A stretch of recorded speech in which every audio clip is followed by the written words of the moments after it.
Hey, it's Iannarino, and I was with a group of salespeople this week, and I delivered a workshop for them at their corporate headquarters. And I noticed as we were talking about one deal that they were competing for, that it was sort of clinical. It was sort of objective, and they were sort of distant from it as they were talking about it.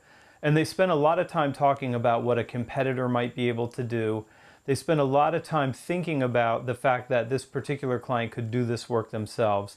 And they started talking about their plan, but they really didn't sound emotionally invested in what I would call creating a preference. And I know that relationship selling isn't a popular concept right now, but I do want to tell you that it's still critical that you're known, that you're liked, that you're trusted, and that you create economic value, what I call level 4 value creation. Here's the thing. In every interaction you have with your prospective client, what you're trying to do is create a preference so that they want to work with you and not your competitor. So they want your solution and not your competitor's solution. So they want to work with your company specifically, and you start to wipe out all the rest of the players. That's what you're doing when you're trying to sell. And your prospective client is asking them some questions. They're saying, is this the kind of person I want to do business with? And not in the way that we would say something like that as a tie down. They're thinking, do I want this person on my team? Is this the best thinking that's available to me?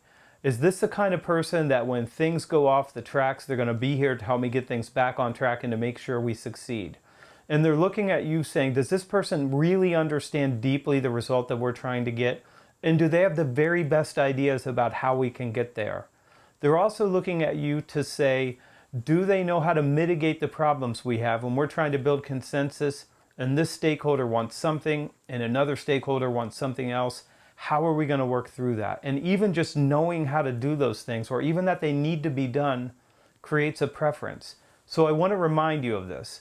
In every single interaction that you have with your prospective client, you are trying to develop a preference. You're trying to tilt the playing field deeply in your direction so that you're running downhill and that you have everything going your way. And I know a lot of times these things end up on a spreadsheet, but I want you to know these are not objective decisions that your prospective clients are making.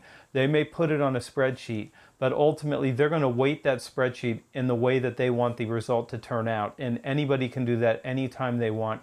They can take something that's subjective and make it objective and then decide to weight it. Because listen, you and me both and our clients, we're all irrational creatures. We make decisions with a part of our brain that's very old, and we use the giant neocortex, the rational logical part of our brain, to give us the justification to get what we want. That's how we make decisions, and that's what you're trying to do. You're trying to create a preference. So remember that this week. I'm Iannarino. You can find me at thesalesblog.com.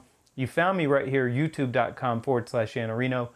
Do check out my podcast, In the Arena, on iTunes. Hit the like button, share this with someone who needs it, and I'll see you tomorrow. This is Every Day.